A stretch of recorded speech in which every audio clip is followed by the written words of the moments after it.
नवीन वर्षाचं स्वागत असो किंवा मग मस्त कुडकुडती थंडी, चला तर आज बनवूया मस्त गरमागरम असा हा स्वादिष्ट शाही गाजर हलवा। त्यासाठी इथे मी 1 किलो गाजर घेतले आहेत। त्याची साल काढून पुढचा आणि मागचा भाग काढून घेतला। आता गाजराचे आपल्याला 1-1 इंच अंतरावर तुकडे करून घ्यायचे आहेत।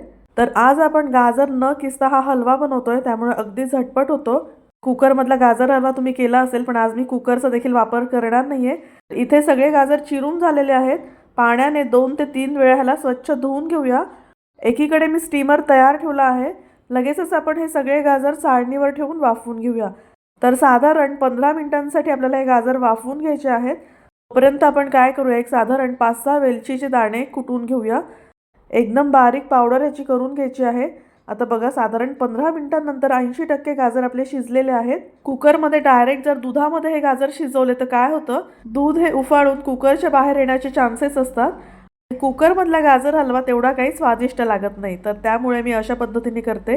यामध्ये अर्धा लिटर दूध घालायचं, एक उकळी येऊ द्यायची आणि यावर आपल्याला झाकण ठेवून पुन्हा हे स्लो फ्लेमवर शिजवून घ्यायचं आहे। तर साधारण 15 मिनिटांसाठी पुन्हा मी हे झाकण लावून शिजवून घेतलं। आता आपले गाजर व्यवस्थित शिजले गेलेले आहे। पोटॅटो मॅशरच्या साहाय्याने मी ह्याला व्यवस्थित मॅश करून घेतलं। हलव्याची टेस्ट आणखी रिच होण्यासाठी इथे मी 100 ग्रॅम खवा देखील घातलेला आहे। खव्याच्या जागी तुम्ही अर्धी वाटी मिल्क पावडर देखील वापरू शकता। पाऊण वाटी साखर घालायची, व्यवस्थित मिक्स करून घ्यायचं। साखरेचं पाणी सुटतं ते थोडंसं आपल्याला आटवून घ्यायचं आहे। 2 मोठे चमचे साजूक तूप एकीकडे गरम करून घेतलं। आता यामध्ये मी घालणार आहे ड्रायफ्रूट्स। तर इथे मी मिक्स ड्रायफ्रूट घेतलेले आहे। मला जर हवं तर तुम्ही कट करून वापरू शकता, पण मी असेच आज अख्खेच घालणार आहेत।